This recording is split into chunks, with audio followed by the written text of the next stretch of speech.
ఇకపై ప్రతి పాఠశాలలో భగవద్గీత పారాయణం తప్పనిసరి. దీని గురించి మీకు తెలుసా? అవునా డాడీ? అవునా హరీష్, కానీ అది మన దగ్గర కాదు. ఉత్తరాఖండ్ లో ప్రతి ప్రభుత్వ పాఠశాలలో ప్రతిరోజు ఒక శ్లోకం బోర్డుపై రాసి దాని అర్థం కూడా చెప్తారట. ఎందుకు డాడీ భగవద్గీత గురించి చెప్తున్నాడు? ఎందుకంటే భగవద్గీత శ్లోకాలు మనకి ఎలా జీవించాలి, ఎలా ఆలోచించాలి, తప్పు జరిగితే ఎలా సరిదిద్దుకోవాలో కూడా నేర్పిస్తాయి. ఒక్క మాటలో చెప్పాలంటే అవి మనకి కేవలం జ్ఞానాన్ని కాదు హరీష్, జీవించడానికి దారి చూపిస్తాయి. అవునా డాడీ? ఎప్పుడు వినలేదే. ఏదైనా ఒక శ్లోకం చెప్పవా? నేను కాదు హరీష్, నీకు ఇష్టమైన హీరో మాటల్లోనే వినిపిస్తా విను. కర్మణ్యేవాధికారస్తే మా ఫలేషు కదాచన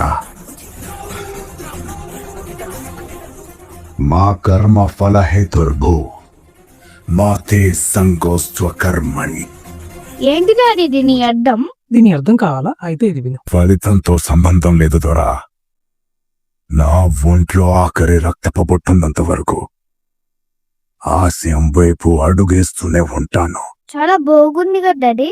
మన స్కూల్లో కూడా ఇది స్టార్ట్ చేస్తే బాగుంటుంది కదా డాడీ. ఒక మంచి ఆలోచన ఒక చోట మొదలైతే అది అన్ని చోట్లకు వ్యాపించడానికి ఎక్కువ టైం పట్టదు హరీష్. ఈ వీడియోని మీ ఫ్యామిలీ ఫ్రెండ్స్ అందరికీ షేర్ చేయండి. మన స్కూల్స్ లో కూడా భగవద్గీత మొదలవడం కోసం మన ప్రయత్నం మనం చేద్దాం.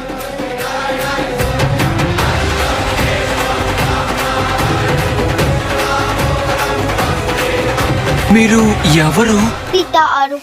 ఛానల్ నచ్చితే సబ్స్క్రైబ్ చేసుకోండి. Thank you.